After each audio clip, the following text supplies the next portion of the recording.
A Song of Ascents. I lift my eyes to the mountains. Where does my help come from? My help comes from the Lord, the maker of heaven and earth. He will not let your foot slip. He who watches over you will not slumber. Indeed, he who watches over Israel will neither slumber nor sleep. The Lord is your keeper. The Lord is your shade at your right hand. The sun will not harm you by day, nor the moon by night. The Lord will keep you from all harm. He will watch over your life. The Lord will guard your coming and going, both now and forevermore. These words were written thousands of years ago. They sound like an ancient pilgrim song, walking a perilous road. But this is not just poetry from the past. It is an active promise, a promise given not to an abstract people, but to you, right now, in your circumstances. It is a promise of divine presence that knows no sleep, of protection that shelters from both obvious threats and hidden fears. Let us make these ancient lines our personal prayer. Let us allow them to become not just text, but the reality of our hearts. Breathe deeply, and let us speak with him, relying on his own word. Lord, I lift my eyes. I look at the mountains, at those enormous, insurmountable problems that stand before me. And my first instinct is to seek solutions within myself, in my own strength, my experience, my connections. But your word stops me. It says, "My help comes from the Lord, the maker of heaven and earth, not from the mountains, not from people, but from the one who created both the mountains and the people. You are the source, not just one of the resources. Everything I try to lean on in this world, my career, finances, others' opinions, all of it is part of your creation, and that means the Creator's power is always greater than that of the created. My help comes not from this world, but from the one who made this world. Therefore, I ask you, teach me this trust. Give me the courage to admit that I cannot cope on my own. Free me from the illusion that I must control everything. When I try to build my future alone, to hold on to fragile relationships or to fight what is happening with my body, remind me that my true help comes from you. I release my grip and place everything into your hands, Creator of heaven and earth. Your promise goes further. He will not let your foot slip. He who watches over you will not slumber.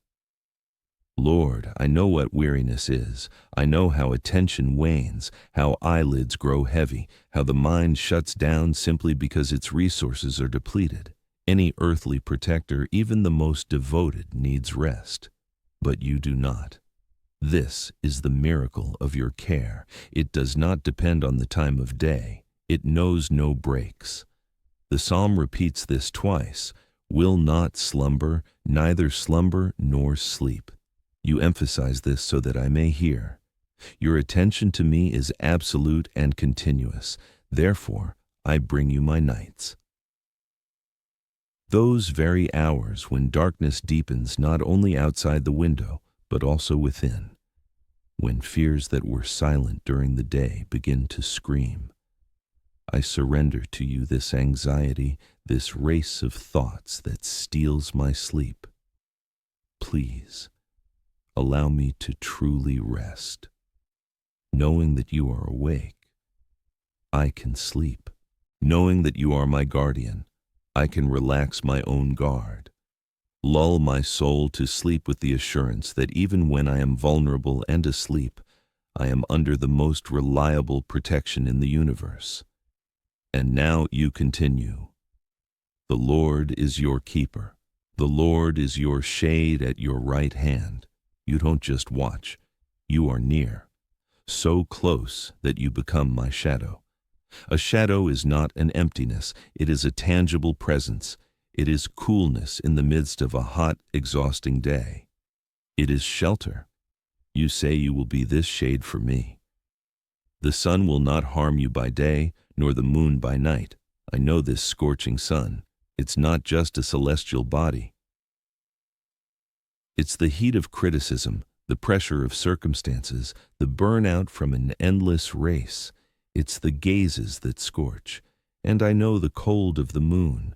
It's the icy touch of loneliness in a crowd, the quiet panic when no one sees my tears, the inner emptiness that freezes the soul. Therefore, I ask you, be my shadow. When I go out into a world that demands I be strong, bright, invulnerable, shelter me. Let me feel your coolness, your invisible yet real presence beside me. Protect me from what burns me from within. And when night falls, when I am alone, protect me from the cold of my own fears. May your closeness become my true refuge, where I can be myself, fearing neither the scorching light nor the chilling darkness. And here is the promise that crowns it all. The Lord will keep you from all harm. He will watch over your life. This is not just a guarantee of physical safety. The most terrible evil is not what can happen to my body, but what tries to destroy my soul. It is the poison of doubt that says you have abandoned me. It is the lie that whispers I am alone. It is the temptation to take the easy way, betraying what I believe in. I recall Daniel in the lion's den. You preserved him not just from the teeth of predators, you preserved his spirit from fear. Surrounded by mortal danger, his soul remained unharmed, his trust in you intact. This is what it means to be kept from all harm. Therefore, Lord, I ask for precisely this protection. Around me, too, lions roar. These are circumstances that threaten to devour me, the words of people that wound, my own fears that try to consume my faith. Give me discernment to see lies when they come disguised as care or logic. Protect me from the evil that operates from within. Preserve my soul from cynicism, from despair, from bitterness. When everything around screams that there is no hope, let your voice within me be louder. Preserve my faith in you, even if everything else is lost. This is your ultimate protection.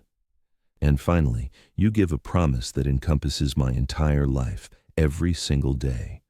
The Lord will guard your coming and going both now and forevermore. This is not about grand journeys or momentous changes. It is about my routine. My going out is stepping out the door in the morning, the commute to work, starting a difficult conversation, launching a project. My coming in is returning home in the evening, completing a task the moment I am alone with my thoughts. You promise to be with me in every one of these small, repetitive movements. Your protection is not an event, but a continuous process. It is woven into the very fabric of my daily life. Therefore, I ask you for this. When I leave my home, go with me. Go before me into every meeting, into every task I begin. Give me wisdom when I should speak, and restraint when it is better to be silent. Protect me on my journeys, on the roads, in the hustle and bustle of the city. And when I return, meet me at the threshold. Help me leave the day's tension, others' words, and my own mistakes at the door. May my home be a place where your presence brings peace. Guard my going out and my coming in. Today, tomorrow, always. May my entire life, from this moment until my last breath, unfold under your watchful and loving care. And now, Lord, I receive this promise. I breathe it in. I allow it to settle in my heart, not as a hope for the future, but as the reality of this moment. I stop asking and start trusting. I lift my eyes again to those same mountains, but my perspective has changed. I look at them now not with a question, but with an answer. I know where my help comes from. It comes from you, the maker of heaven and earth. I affirm this by my faith. You are my keeper, the one who neither slumbers nor sleeps. Your constant attention is the foundation of my peace. I can release control because you never lose it. You are the guardian of Israel, and you are my personal guardian. I proclaim that you are my shade at my right hand, my invisible yet tangible shelter from the scorching sun of daily demands and the icy cold of loneliness. Your close presence is my true security. I believe that you will keep me from all harm, protecting what is most precious, my soul. You will preserve my ability to trust, hope, and love, even when the world around offers despair and fear. You will preserve that inner core that belongs to you, and therefore I seal all this with your very word, making it my personal confession, my anchor in any storm. The Lord will guard my coming and going, both now and forevermore. Amen.